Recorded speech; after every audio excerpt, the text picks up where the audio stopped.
नींव मजबूत ना हो कभी भी आपका मकान ढह जाएगा। बिल्कुल सही बात है ना।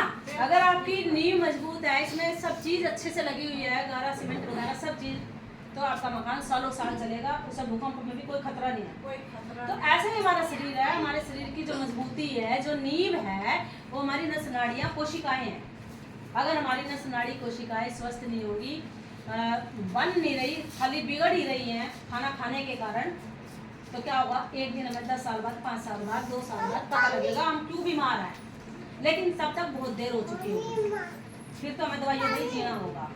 और अगर हम अंग्रेजी दवाई खा रहे हैं, इंग्लिश दवाई खा रहे हैं, डॉक्टर के पास जा रहे हैं, ज़्यादा बीमारी को तो कर लेनी पड़ेगी, लेकिन बिना बात की थोड़ी सी सिर की दर्द में चलेगी, थोड़ी सी बुखार में चलेगी, उससे क्या होगा कि एक बीमारी ठीक होगी तो दूसरी बीमारी आपके अंदर पैदा होगी।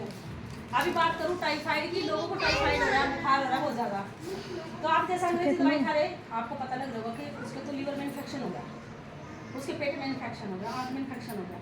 वो क्यों? आप क्योंकि हैवी डोज के कारण हो ही जाता है। जब हम भारी दवाई खाते हैं, हैवी डोज खाते हैं, तो इन्फेक्शन हो ही जाता है हमें। तो इसीलिए हमें जो है, ये जो मैंने अभी आपको बताया, गाय के खीस का कैप्सूल, वो रख।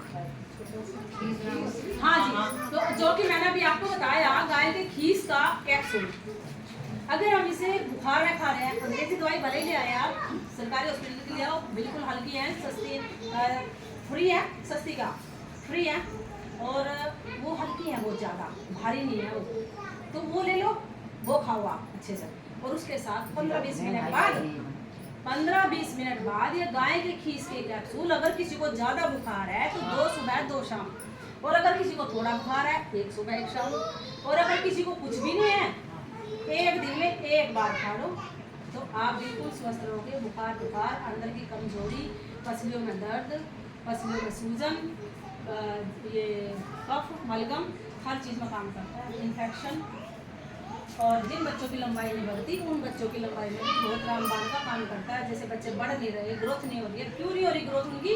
क्योंकि पोषक तत्व अंदर से उन्हें सही से मिल नहीं पा रहे हैं, अंदर से पोषक तत्व मिल नहीं पा रहे, इसलिए बच्चों की लंबाई बढ़ नहीं रही। खिला तो हम सब कुछ रहे ना बच्चों ने, लेकिन हमें दिन में 46 पोषक तत्वों की जरूरत है। अब 46 पोषक तत्व बच्चा कैसे खाएगा? कहाँ खा रहा बच्चा? और हम ही कहाँ खा रहे? ज़्यादा दाल, रोटी, चावल, छोले, बैगन, संगन, 70 चीज़ें, यानी कि 20-25 तक पहुँच गए, 30 तक पहुँच गए। लेकिन हमारे स्पाइरुलिना नाम का प्रोडक्ट है, उसमें जो है 46 प्रकार के पोषक तत्व हैं। उससे क्या होगा, 45 प्रकार के, सॉरी, उससे क्या होगा कि हमें भोजन की कमी के कारण जो बीमारी होती है वो बीमारी नहीं होगी, आंखों की रोशनी भी सही रहेगी।